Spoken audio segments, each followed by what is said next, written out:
എല്ലാവർക്കും നമസ്കാരം. ഞാൻ Biju George T V tips. Micro oven നിങ്ങളെല്ലാവരും ഉപയോഗിക്കുന്നുണ്ടെങ്കിൽ ശ്രദ്ധിക്കേണ്ട ചില കാര്യങ്ങൾ ഞാൻ പറഞ്ഞുതരാം. ചിലർ ഇതിൻ്റെ ഇങ്ങനെ മൈക്രോ ഓവൻ യൂസ് ചെയ്തുകൊണ്ടിരിക്കുന്ന സമയത്ത് നേരെ പോയിട്ട് ഡോറ് തുറക്കും. അങ്ങനെ ഒരിക്കലും ചെയ്യാൻ പാടില്ല. നേരെ ക്ലോസ് ചെയ്തതിന് ശേഷം മാത്രമേ മൈക്രോ ഓവൻ ഓപ്പൺ ആക്കാവൂ.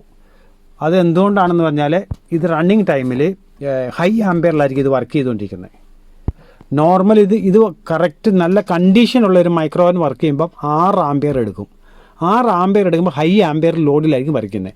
ആ സമയത്ത് ഇതിനകത്തൊരു സേഫ്റ്റി സിസ്റ്റം വെച്ചിട്ടുണ്ട്. നിങ്ങൾ എന്തെങ്കിലും മിസ്റ്റേക്കുകൾ കാണിച്ച് ഡയറക്റ്റ് ഡോറ് തുറക്കുന്നുണ്ടെങ്കിൽ ന്യൂട്രലും ഫേസും ഒരു മൈക്രോ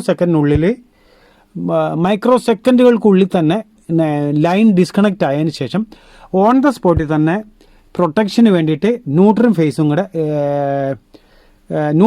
കൂടെ സ്വിച്ച് ചെയ്യും. അതായത് പരസ്പരം ടച്ച് ആവും. കാരണം വെച്ചാൽ അതിനകത്തൊരു സിസ്റ്റം വെച്ചിട്ടുണ്ട്. അതെന്ന് പറയുന്നത് നിങ്ങൾ ഈ ഡോറ് തുറക്കുന്ന സമയത്ത് ചിലപ്പോഴത് കറക്റ്റ് ആ മൈക്രോ സെക്കൻഡിനുള്ളിൽ മൈക്രോ സ്വിച്ച് ഇവിടെയുള്ള ലീവ് സ്വിച്ച് ഡിസ്കണക്റ്റ് ആയിട്ട് അത് ആ ഡിസ്കണക്റ്റ് ആവുന്ന സമയത്ത് തന്നെ താഴെയുള്ള ന്യൂട്രൽ ഫേസും കൂടെ കണക്റ്റ് ആവും. ഇത് ഇത്രയും സെക്കൻഡുകൾക്കുള്ളിൽ അത് നടക്കേണ്ട ഒരു പ്രവർത്തനമാണ്. അതിനകത്ത് തടസ്സം വരാനുള്ള സാധ്യതയുണ്ട്.